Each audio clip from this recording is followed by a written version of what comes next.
ভূগোল প্রিয় ছাত্রছাত্রী, জিওগ্রাফি অনলাইন ক্লাসরুমে আমি গোপাল রঞ্জিত, কলাবাড়িয়া পিকে হাই স্কুলের শিক্ষক। নবম শ্রেণী, একাদশ শ্রেণী ও কলেজ লেভেল সহ আপার লেভেলের যে কোনো বিষয়ে ভূগোল স্টুডেন্টদের জন্য আমার আজকে আলোচনার বিষয় হলো পাত গাঠনিক তত্ত্ব। মূলত একাদশ শ্রেণীর উপর ভিত্তি করে আমি এটা আলোচনা করব। পাত গাঠনিক তত্ত্ব সমস্ত ভূগোলের 9 থেকে সমগ্র স্তরে যে পাত গাঠনিক তত্ত্বে আবার রয়েছে, তাই আজকে একাদশ শ্রেণীর এই পাত গাঠনিক তত্ত্ব নিয়ে আলোচনা করব। পাত, তাহলে পৃথিবী পৃষ্ঠ কতগুলো পৃথিবী পৃষ্ঠ উপরে আমরা যে ঘর বাড়ি বসবাস করে আসছি, এই ভূত্বক কতগুলো খণ্ডে বিভক্ত, এই প্রতিটি খণ্ডকে বলা হয় পাত। তার পাত গাঠনিক তত্ত্ব এই কথাটি এসেছে 1960-এর দশকে। 1965 সালে জে.টি. উইলসনের গবেষণামূলক প্রবন্ধে নেচার পত্রিকায় প্রথম এই পাত গাঠনিক তত্ত্বটি আলোকপাত ঘটে। তুজো উইলসন এই পাত গাঠনিক তত্ত্বের সম্পূর্ণ ব্যাখ্যা দেন। এরপরে ফরাসি বিজ্ঞানী পিচো পাত গাঠনিক তত্ত্বের জনক বলা হয়, যিনি পাত গাঠনিক তত্ত্বকে সুন্দরভাবে সুপ্রতিষ্ঠিত করেছেন। তার তত্ত্ব দুটো দিক থেকে তিনি ভিত্তি করে আলোচনা করেছেন। একটি হলো সি ফ্লোর স্প্রেডিং এবং কন্টিনেন্টাল ড্রিফট থিওরি, এই দুটো মই সঞ্চরণ তত্ত্ব এবং সমুদ্র তলদেশের প্রসারণ তত্ত্বের উপর ভিত্তি করে তিনি তার এই পাত গাঠনিক তত্ত্ব উপস্থাপিত করেছেন। অর্থাৎ পাত কথাটি তাহলে আমি কি বলেছি না, ভূত্বক কতগুলো খণ্ডে বিভক্ত, এই খণ্ডগুলোকে বলা হয় পাত। এই পাতের মূল বৈশিষ্ট্য কি না, এটি হচ্ছে মহাদেশীয় এবং মহাসাগরীয়, মহাদেশীয় ভূত্বক এবং মহাসাগর ভূত্বক নিয়ে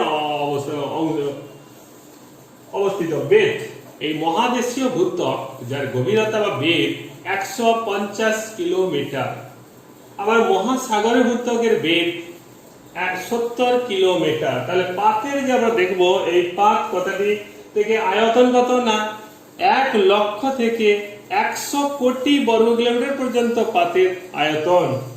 বিস্তার, এটি মহাদেশ এবং মহাসাগরে বিস্তার লক্ষ্য করা যায়। এবং এর গতিবেগ, পাতের একটা নির্দিষ্ট গতিবেগ আছে। এই দুটো পাত যখন পরস্পর মুখোমুখি হচ্ছে অথবা পরস্পর সরে যাচ্ছে, এটা গতিবেগ প্রতি বৎসর এই পাতগুলো যে সরে যাচ্ছে 2 থেকে 10 সেন্টিমিটার। অর্থাৎ পাতের একটা ধীর চলন রয়েছে, গতিবেগ রয়েছে। তাহলে আমরা জানলাম পাত কাকে বলে। এরপর আমরা আসবো পাতের সীমানা, পাতের শ্রেণী বিভাগ, পাতের বৈশিষ্ট্য ধারণা জানলাম। এবার হচ্ছে পাতের শ্রেণী বিভাগে আমরা আসবো। পাত, পৃথিবীর এই যে পাত কথাটা বললাম, যে পাতের গভীরতা, বেগ, আয়তন। এরপর হচ্ছে পাতের শ্রেণী বিভাগ। বৃহৎ পাত, পৃথিবীতে প্রধান বৃহত্তম পাত হলো 7টি। মাঝারি পাত কতগুলো রয়েছে? 8টি পাত। ক্ষুদ্রতম পাত কতগুলো? 20টি পাত। তাহলে প্রধান পাত কোনটি বা বৃহৎ পাত কতগুলো? 7টি। তাহলে 1 কোটি থেকে 100 কোটি বর্গ কিলোমিটার আয়তন জুড়ে এই বৃহত্তম পাত। মাঝারি পাত 10 লক্ষ থেকে 1 কোটি বর্গ কিলোমিটার আয়তন নিয়ে মাঝারি পাত, এবং 1 লক্ষ থেকে 10 লক্ষ বর্গ কিলোমিটার আয়তন জুড়ে রয়েছে ক্ষুদ্রতম পাত। এই বৃহত্তম পাতগুলো আমি একটু ছবির মাধ্যমে একটু দেখে নেই। যেমন হচ্ছে দেখে নেওয়া হচ্ছে বৃহত্তম পাত, পৃথিবীতে 7টি বৃহত্তম পাত। প্রশান্ত মহাসাগরীয় পাত, প্রশান্ত মহাসাগরীয় পাত, আন্টার্কটিকা পাত, ইন্দো অস্ট্রেলিয়া পাত। এই যে ভারত কথাটা লেখা রয়েছে, এই পুরোটা হচ্ছে ইন্দো অস্ট্রেলিয়া পাত, এগুলো একটা বাউন্ডারি করে দেওয়া রয়েছে। এই আফ্রিকান পাত, দক্ষিণ আমেরিকা পাত, উত্তর আমেরিকা পাত, ইউরেশিয়া পাত। তাহলে মোট পাত হলো 7টি। পৃথিবীতে প্রধান পাত আমার এই যে দেখাচ্ছি, যে বাউন্ডারি গুলো করা রয়েছে, এই বাউন্ডারি গুলো এগুলো হচ্ছে একটি ট্রান্সফর্ম চ্যুতি। তাহলে এই বাউন্ডারির মধ্যে দিয়ে দেখাচ্ছি একটা আফ্রিকান পাত, এটা ভারত এবং ইন্দো অস্ট্রেলিয়া পাত, ইউরেশিয়া পাত, উত্তর আমেরিকা পাত, দক্ষিণ আমেরিকা পাত, আন্টার্কটিকা পাত, প্রশান্ত মহাসাগরীয় পাত। তাহলে স্টুডেন্ট আমার মনে রাখতে হবে, পৃথিবীর যে প্রধান সব থেকে বড় পাতগুলি হলো 7টি। উত্তর আমেরিকান পাত, দক্ষিণ আমেরিকা পাত, প্রশান্ত মহাসাগরীয় পাত, ইন্দো অস্ট্রেলিয়া পাত, ইউরেশিয়া পাত, আফ্রিকান পাত, আন্টার্কটিকা পাত। এই হলো প্রধান 7টি পাত। এরপর আমরা দেখবো হচ্ছে মাঝারি পাত হলো 8টি। এই মাঝারি পাতগুলোর মধ্যে যেমন হচ্ছে কোকো পাত, নাজকা পাত, আর এখানে নাজকা পাত, এই আরাবিয়ান পাত ইত্যাদি মোট 8টি মাঝারি পাত রয়েছে। এছাড়া ক্ষুদ্রতম পাতগুলোর মধ্যে রয়েছে আড্রিয়াটিক উপকূলে বরাবর আড্রিয়াটিক পাত, ইরানীয় পাত, এখানে ইরানীয় পাত। এবার দেখবো হচ্ছে আনাতোলিয়ার পাত, বার্মা পাত, এটা হচ্ছে বার্মা পাত, সোমালি পাত, এই জায়গাতে হচ্ছে আমরা সোমালি পাত দেখবো। স্যান্ডউইচ, দক্ষিণ স্যান্ডউইচ পাত, এই পানামা পাত, ফিজি দ্বীপপুঞ্জ, ফিজি। এইভাবে আমরা দেখে নেবো হচ্ছে এই টোটাল ক্ষুদ্র পাতগুলো কত, 20টি। প্রধান পাতের ছবিগুলো আমি এখানে যেমন নামকরণ করা আছে দেখতে পাচ্ছি। এর মধ্যে ছোট ছোট আয়তন, যেগুলো আমরা বলছি 1 লক্ষ থেকে 10 লক্ষ বর্গ কিলোমিটার জায়গা নিয়ে ছোট ছোট পাতগুলো রয়েছে, যেমন হচ্ছে ইরানীয় পাত আর এই আড্রিয়াটিক পাত, ক্ষুদ্রতম পাত 20টি। তার মধ্যে কয়েকটা নাম আমি বললাম, আড্রিয়াটিক পাত, ইরানীয় পাত, আনাতোলিয়ার পাত, বার্মা পাত, সোমালি পাত, দক্ষিণ স্যান্ডউইচ পাত, পানামা পাত, ফিজি পাত। এছাড়া মোট 20টি পাত। মাঝারি পাত 8টি, কোকো পাত, ভারতীয় পাত। এবার বৃহৎ পাত হচ্ছে 7টি। এই বৃহৎ পাত 7টির মধ্যে আমি আগে বলে দিয়েছি। আমার এখানে উত্তর আমেরিকার পাত, প্রশান্ত মহাসাগরীয় পাত, আমেরিকান পাত, দক্ষিণ আমেরিকার পাত আর আন্টার্কটিকা পাত ইত্যাদি হচ্ছে 7টি পাত। এবার আমরা দেখবো এই যে পাতের প্রধান শ্রেণীভাগ আমরা পড়লাম। এরপরে পড়বো পাত সঞ্চালনের কারণ, কেন পাত সঞ্চালিত হয়। পাত সঞ্চালন গুলো আমরা দেখতে পাচ্ছি, পাত সঞ্চালন কেন হয়। আমি এখানে একটা ছবি দেখিয়েছি, এই যে দুটো পাত পরস্পর দুদিকে সরে যাচ্ছে, এটা হচ্ছে প্রতিসারী পাত। দুটো পাত যখন এখানে সরে কাছাকাছি মিলিত হচ্ছে অভিসারী পাত, তেমনি দুটো পাত নিরক্ষ সরে যাচ্ছে। তাহলে সঞ্চালিত হচ্ছে কেন হয় না, পরিচলন স্রোত। তাহলে অ্যাস্থনোস্ফিয়ার সান্দ্র অবস্থায় রয়েছে, সান্দ্র অবস্থা দেখা বলে তাপের উৎপাদন ঘটে এবং পাত এখানে পরিচলন স্রোত তৈরি হয়। পরিচলন স্রোতের ফলে পাতগুলো সরে যায়, পথগুলো সঞ্চালিত হয়। তাহলে পাত সঞ্চালনের মূলে কি আছে আমরা জানি, ভূত্বক থেকে যত কেন্দ্র দিকে যাব তত তাপমাত্রা বৃদ্ধি প্রাপ্ত হয়। তাপের ফলে অ্যাস্থনোস্ফিয়ার যে গুরুমণ্ডলের উপরিভাগে রয়েছে অ্যাস্থনোস্ফিয়ার, সেই গুরুমণ্ডলের অ্যাস্থনোস্ফিয়ার সান্দ্র অবস্থায় রয়েছে। এই সান্দ্র অবস্থায় এখানে তাপের উৎপাদন, তাপের ফলে এখানে পরিচলন স্রোত তৈরি হয়। পরিচলন স্রোতের ফলে পরিচলন স্রোত, তাহলে নিচে যত আছে তাপমাত্রা বাড়ছে, পশ্চাতে হালকা উপরে উঠে আসছে, উপরে উঠে আসার পর আবার শীতল ভারী নেমে যাচ্ছে। এর ফলে পাতগুলো স্থানান্তরিত করছে, এইভাবে স্থানান্তর করছে। এই স্থানান্তর হচ্ছে পাত সঞ্চালন। ম্যাগমা উৎক্ষেপণ করছে। তাহলে ম্যাগমা কি, ভূ অভ্যন্তরস্থ যে পৃথিবীর অভ্যন্তরভাগ যে উত্তপ্ত অবস্থা রয়েছে, তাপীয় যে তরল পদার্থগুলো যখন বেরিয়ে আসছে ভূপৃষ্ঠে ফাটল ধারণ দিয়ে, তখন এই ম্যাগমা বেরিয়ে আসার ফলে টান বল চাপ তৈরি হচ্ছে। টানের ফলে শিলাস্তরগুলো, পাতগুলো সঞ্চালিত হয়। পাতের নিমজ্জন জনিত পাত, মহাদেশীয় পাতের অপেক্ষা মহাসাগর পাত ভারী, মহাসাগর পাতগুলো নিচে নেমে যাচ্ছে এবং নিচে নেমে যাওয়ার ফলে ও টানজনিত বলের সৃষ্টি হয়, চাপের ফলে পাতের সঞ্চালন হয়। তাহলে আমরা দেখলাম পরিচলন স্রোত, এই যে তাপীয় স্রোত তৈরি হচ্ছে, তাপীয় স্রোত। তাহলে এই তাপীয় স্রোতের জন্য এই তাপীয় স্রোত, তাহলে এই অংশে কি হচ্ছে যে যত নিচে যাচ্ছি তাপমাত্রা বাড়ছে, তাপমাত্রা বাড়ার ফলে কি হবে, তাপমাত্রা বাড়ার ফলে শীতল ভারী হালকা হয়ে উপরে দিকে উঠে আসছে, উপরে উঠে শীতল ভারী নেমে যাচ্ছে, এই পরিচলন স্রোত। এর ফলে এই যে অ্যাস্থনোস্ফিয়ার, এই পাতগুলো গতিশীল হচ্ছে। অ্যাস্থনোস্ফিয়ার এবার পাতগুলো গতিশীল হচ্ছে। তাহলে এই গতিশীল, তাহলে পরিচালন স্রোত। ম্যাগমাগুলো উপরে উঠে আসছে, উপরে উঠে আসার ফলে নতুন ত্বকের চাপ টানের ফলে কি হবে, সেখানে পাতগুলো সঞ্চালিত হচ্ছে। পাতের নিমজ্জন, ভারী পাত, এই ভারী পাতগুলো হচ্ছে নিচের দিকে নেমে যাচ্ছে, হালকা পাত উপরে থাকছে। তার ফলেও কি হচ্ছে, এখানে টান বলের ফলে পাতের নিমজ্জনের পাত সঞ্চালিত হচ্ছে। অভিকর্ষণ টান, দুটো পাত পরস্পর দিকে আকর্ষিত হচ্ছে এই অভিসারী পাত সীমানায়, অভিসারী পাত সীমানা বরাবর, অভিসারী পাত সীমানায় পাতগুলো সঞ্চালিত হচ্ছে। ম্যাগমার অনুপ্রবেশের জনিত কারণ, তাহলে পাতের সঞ্চালনের কারণ হচ্ছে পরিচলন স্রোত, ম্যাগমার উত্থান, পাতের নিমজ্জন জনিত টান, অভিকর্ষজ টান, ম্যাগমার অনুপ্রবেশ জনিত কারণে পাত সঞ্চালিত হয়। এবার পাতের সীমানা, প্রতিটা পাতের নির্দিষ্ট সীমানা লিমিট রয়েছে, তাকে আমরা বলছি পাত সীমানা। তাহলে পাত, একটা পাতের অংশ পাত সীমানা, সেই পাত সীমানাকে আমরা 3টে ভাগে ভাগ করবো। অভিসারী পাত সীমানা, প্রতিসারী পাত সীমানা, নিরপেক্ষ পাত সীমানা। তাহলে আমরা স্টুডেন্ট মনে রাখবে, তাহলে পাত সীমানা 3 প্রকার: অভিসারী পাত সীমানা, প্রতিসারী পাত সীমানা, নিরপেক্ষ পাত সীমানা। এই অভিসারী পাত সীমানা, দুটো পাত যখন পরস্পর মুখোমুখি হচ্ছে তাকে বলা হয় অভিসারী পাত সীমানা। অভিসারী পাত সীমানাকে তাকে আবার 3 ভাগে ভাগ করা হয়: মহাদেশীয় মহাসাগরীয় পাত, মহাসাগরীয় পাত, মহাদেশীয় পাত। তাহলে অভিসারী মানে দুটো পাত পরস্পর মুখোমুখি মিলিত হয়, অভিসারী কথা অর্থ মিলিত হয়। দুটো পাত যখন পরস্পরে মিলিত হচ্ছে তাহলে তাকে আমরা বলছি অভিসারী পাত সীমানা। দুটো পাত যখন পরস্পর সরে যাচ্ছে, দুটো পাত পরস্পর থেকে সরে যাচ্ছে তাকে আমরা বলবো প্রতিসারী পাত। আর দুটো পাত পরস্পর থেকে পাঁচ সাইডে অগ্রসর হচ্ছে, কোনো সংঘর্ষ হচ্ছে না, তাকে আমরা বলছি নিরপেক্ষ পাত সীমানা। তাহলে দুটো পাত পরস্পরের মুখোমুখি হচ্ছে অভিসারী পাত, দুটো পাত পরস্পর থেকে সরে যাচ্ছে, এই যে দুটো পাত পরস্পর থেকে সরে যাচ্ছে দুদিকে আমি তীর চিহ্ন লিখেছি, এটা হচ্ছে প্রতিসারী পাত। এই দুটো পাত যখন পরস্পর এরিয়া এগোচ্ছে তাহলে কোনো রকম সংঘর্ষ আসছে না, পরস্পর পাঁচ সাইডে অগ্রসর হচ্ছে, তাকে আমরা বলছি নিরপেক্ষ পাত সীমানা। এখানে দেখছি দুটো পাত পরস্পর যে তীর চিহ্ন দেখাচ্ছি, দুটো পাত পরস্পর মুখোমুখি হচ্ছে, এটা হচ্ছে অভিসারী পাত সীমানা। তাহলে অভিসারী পাত সীমানার তিনটে ভাগ, মহাদেশীয় মহাসাগরীয়, মহাসাগরীয় মহাসাগরীয়, মহাদেশীয় মহাদেশীয়। তাহলে মহাদেশীয় পাত সীমানায় কি দেখা যাচ্ছে না, মহাদেশীয় মহাসাগরীয়, মহাদেশ আর মহাসাগর দুটো পাত পরস্পর মিলিত হচ্ছে।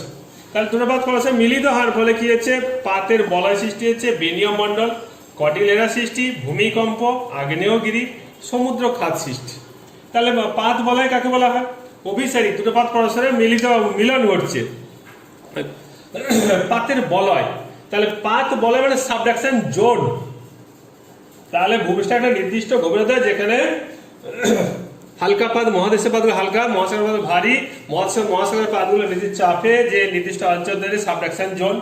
আর এই সাবডাকশন জোনে 700 কিলোমিটার গভীরতার মধ্যে যেখানে তাপের হটস্পট অঞ্চল, যেখান থেকে ভূমিকম্প উৎপত্তি ঘটে, তাকে আমরা বলছি বেনীয় মণ্ডল। আর এই বেনীয় মণ্ডলে যে তাপগুলো, যে ম্যাগমাগুলো যখন বেরিয়ে আসে তখন সেগুলো ভাঁজ খেয়ে গিয়ে ভঙ্গিল প্রবাহ সৃষ্টি হয় দুটো পাত অভিসারী পাত সীমানায়, সেটা হচ্ছে কর্টিলেরা বা রকি আন্দিজ প্রবাহ সৃষ্টি।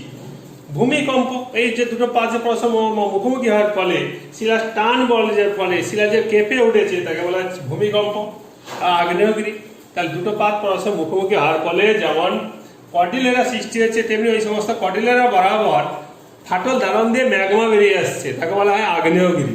এই আগ্নেয়গিরিগুলো বলয় সৃষ্টি হচ্ছে প্রথম প্রশান্ত মহাসাগরে, যাকে বলা হয় প্রশান্ত মহাসাগরীয় আগ্নেয় মেখলা, প্রশান্ত মহাসাগরীয় আগ্নেয় মেখলা। তাহলে এই প্রশান্ত মহাসাগরীয় আগ্নেয় মেখলা, তারপর সমুদ্র খাত। তাহলে আমরা একটু ছবিতে একটু দেখে নিই। অভিসারী পাত সীমানায় যেমন হচ্ছে মহাসাগরীয় মহাদেশীয় পাতের ফলে এই প্রশান্ত মহাসাগরের পাত ও আমেরিকা পাতের ফলে এই রকি পর্বত এবং আন্দিজ পর্বত সৃষ্টি হচ্ছে, বলা কর্টিলেরা। এই অথপাত বলা সাবডাকশন জোরে ঢুকে যাচ্ছে, এই অঞ্চলটা এটা হচ্ছে আমাদের কাছে বেনীয় মণ্ডলের নিচের অংশ, সাবডাকশন জোন বেনীয় মণ্ডল, আর এখানে সৃষ্টি হচ্ছে কর্টিলেরা। তাহলে মহাসাগরের পাত কি ভারী হয়, মহাসাগরের পাতটা হালকা, মহাসাগরের পাতটি ভারী নিচের দিকে অবস্থান করেছে এবং গলে গিয়ে তাপে গলিত অংশগুলো চাপ খেয়ে ভাঁজ খেয়ে এই ভঙ্গিল প্রবাহ সৃষ্টি হয়েছে বা কর্টিলেরা, যেমন রকি বা আন্দিজ পর্বত। এটা প্রশান্ত মহাসাগরের পাত, আর এটা হচ্ছে আমেরিকা পাত, উত্তর আমেরিকায় রকি, দক্ষিণ আমেরিকায় হচ্ছে আন্দিজ পর্বত সৃষ্টি হয়েছে। তেমনি ভাবে দুটো মহাসাগরীয় আর মহাসাগরের পাতের ফলে যে আগ্নেয় বৃত্তচাপ তৈরি হয়েছে, বৃত্তচাপীয় দ্বীপমালা। তাহলে দুটো অভিসারী পাত সীমানা বরাবর বৃত্তচাপীয় দ্বীপমালা, সমুদ্রখাত, আগ্নেয়গিরিগুলো তৈরি হচ্ছে, আগ্নেয়গিরিও তৈরি হয়েছে। হ্যাঁ, তাহলে মহাসাগরীয় অঞ্চলে বৃত্তচাপীয় দ্বীপমালা, হাওয়াই দ্বীপপুঞ্জ তৈরি হয়েছে, মৌনালয় আগ্নেয়গিরি তৈরি হয়েছে। হ্যাঁ, তেমনি ভাবে যে মহাদেশের পাত সীমানায় এই মহাদেশীয় পাত সীমানা বরাবর হিমালয় পর্বত তৈরি হয়েছে, হিমালয়। তাহলে এশিয়া ভারতের পাত ভারী এবং ইউরেশিয়া পাতটি হালকা, দুটো সংযোগে এই ভারী পাতটি তলদেশে অবস্থান, এশিয়া পাতটি ভারতের পাতটি তলদেশে অবস্থান করেছে এবং এশিয়া পাতটি হালকা পাত উপরে রয়েছে। এবং এই যে ভারতের পাতটি অনেক গভীরে গলে গিয়ে শিলাগুলো গলিত অংশগুলো ভাঁজ খেয়ে হিমালয় পর্বত সৃষ্টি হয়েছে। আমরা যেমন এটি দেখে নিই, এই একটি ছবি দ্বারা এখানে দেখা যাচ্ছে এই যে দুটো পাত, এই যে পরস্পর মুখোমুখি হচ্ছে অভিসারী পাত, এই দুটো পাত এদিকে সরে গেছে, এই বিপরীতে সরে গেছে, এইটা হচ্ছে প্রতিসারী পাত সীমানা।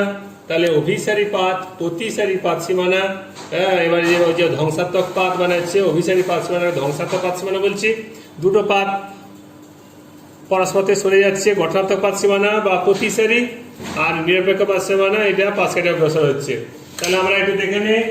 এই তাহলে হচ্ছে মহাসাগরীয় পাতে পাত বলয় বেনীয় মণ্ডল, কর্টিলেরা, ভূমিকম্প, আগ্নেয়গিরি, সমুদ্রখাত সৃষ্টি হয়েছে। মহাসাগরের পাত সীমানা বরাবর এই বৃত্তচাপের দ্বীপমালা, যেমন হাওয়াই গভীরতম সমুদ্রখাত, মারিয়ানা খাত, ভারত মহাসাগরের গভীরতম খাত সন্ধ্যা খাত, প্রশান্ত মহাসাগরের গভীরতম খাতটি হলো মারিয়ানা খাত। এছাড়াও মহাসাগর পাতের যে মিলিত হওয়ার ফলে সেখানে কি হচ্ছে, টানের ফলে যে ভূমিকম্প তৈরি হচ্ছে। আর মহাদেশে পাত সীমানা বরাবর তিব্বত পর্বত বেষ্টিত মালভূমি হচ্ছে, তিব্বত মালভূমি তৈরি হয়েছে, হিমালয় পর্বত সৃষ্টি হচ্ছে। আমি ছবিটা সেখানে দেখিয়েছি। হিমালয় পর্বত দুটো মহাদেশে পাত পরস্পর সংঘর্ষের ফলে ভারতের পাতটি ভারী এবং ইউরেশিয়ার পাতটি হালকা, এবং ভারতের পাতটি অনেক গভীরের জন্য প্রবেশ করেছে ভারী পাত, এবং গলে গিয়ে এই শিলাস্তরগুলো নরম অংশগুলো ভাঁজ খেয়ে দুটো রাশির চাপে দুটো পাত পরস্পর মুখোমুখি হচ্ছে, চাপে গলিত অংশগুলো ভাঁজ খেয়ে হিমালয় পর্বত তৈরি হচ্ছে, যার সর্বোচ্চ অংশ মাউন্ট এভারেস্ট, তিব্বত মালভূমি, এবং এই স্থানে ভূমিকম্প বরাবর এই হিমালয় পর্বত সৃষ্টি অঞ্চলে ভূমিকম্প হয়।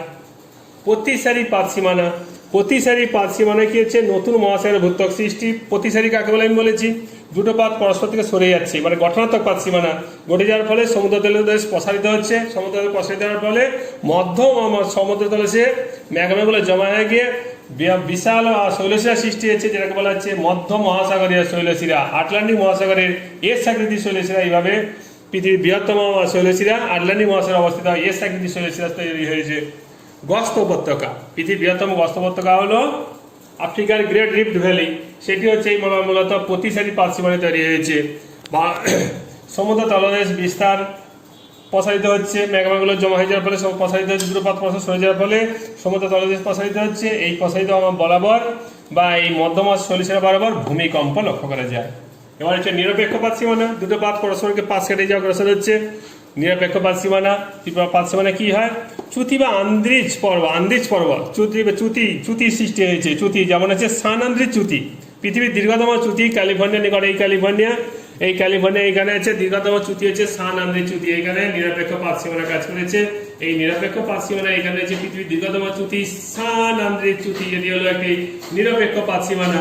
এছাড়া আমরা দেখবো এই যে আফ্রিকান পাত, আর এই অংশটা আছে আরাবিয়ান পাত, আর এর আছে ইন্দো অস্ট্রেলিয়া পাত। এই অংশটি একটি ত্রিসীমানা, একে বলা হয় তিনটা পাতের সংযোগ। ইন্দো অস্ট্রেলিয়া পাত, এই অংশটা হচ্ছে আরাবিয়ান পাত, এবং এটা আফ্রিকান পাত। এই তিন অংশের মিলন হচ্ছে ত্রিপাত সংযোগ, তিনটি পাতের মিলন, আফ্রিকান পাত, আরাবিয়ান পাত ও ইন্দো অস্ট্রেলিয়ান পাত। এটা হচ্ছে এই যে লোহিত সাগর, এডেন সাগর, এটা ওয়াই আকৃতির অবস্থান লক্ষ্য করা গেছে। এই ওয়াই আকৃতির অবস্থানটি মূলত হচ্ছে ত্রিপাতের সংযোগ। তাহলে স্টুডেন্ট আমরা জানলাম নিরপেক্ষ পাত সীমানা। তাহলে এখন এই দেখবো এই প্রতিসারি পাত সীমানা কি ধরনের ভূমিরূপ দেখলে, এই যে গ্রস্ত উপত্যকা, শংস উপত্যকা। তাহলে এটা যে পরিচালন স্রোতের ফলে পাতগুলোকে বারবার পাত সঞ্চালন করছে, এবং সঞ্চালন দুটো পাত প্রসেস সরে গেছে। তাহলে ম্যাগমা বেরিয়ে এসে এই শংস উপত্যকা, বড় উপত্যকা, গ্রস্ত উপত্যকা তৈরি হয়েছে। আর এই যে দেখো প্রতিসারি পাত সীমানা সৃষ্ট মধ্য মহাসাগরের শৈলশিরা, এই যে এটা হচ্ছে মধ্য মহাসাগরের শৈলশিরা বা এস আকৃতির শৈলশিরা সৃষ্টি হয়েছে আটলান্টিক মহাসাগরে। আর দুটো পাত যে মিলিত হওয়ার ফলে যে সমুদ্রখাত, আর এই অঞ্চলটা হচ্ছে প্রতিসারি পাত সীমানা। এটা অভিসারী পাত সীমানা যে নিমজ্জিত হচ্ছে সমুদ্রখাত, আর দুটো পাত এটা প্রতিসারি পাত সীমানা। এখানে এই সৃষ্টি হচ্ছে, যেমন দেখবো অ্যাস্ট্রোস্ফিয়ার বা শিলামণ্ডল, এটা শিলামণ্ডল এর যে নিমজ্জন ঘটছে। আর এই দুটো পাত পরস্পর যে তীর চিহ্ন দেখাচ্ছি, দুদিকে সরে যাচ্ছে, যার ফলে এটা হচ্ছে প্রতিসারি পাত সীমানা। সমুদ্র তলে প্রসারিত বিশাল আকৃতির শৈলশিরা সৃষ্টি হচ্ছে। এইভাবে টোটাল পাট গঠনের তত্ত্ব আমরা জানলাম। এই পাট গঠনের তত্ত্বের প্রিয় স্টুডেন্ট, আমরা পাট গঠনের তত্ত্ব আমরা এই ছবির মধ্যে আমরা জানলাম। ভালো লাগলে সবাই শেয়ার করবে এবং এটা সাবস্ক্রাইব করবে আমার এই চ্যানেলটি। সবাই ভালো থাকবে। আমার আজকের এই জিওগ্রাফি অনলাইন ক্লাসরুম, আমি গোপাল রঞ্জিত। আমার এই ক্লাস আজকে পাট গঠনের তত্ত্ব এখানে আমার শেষ হলো।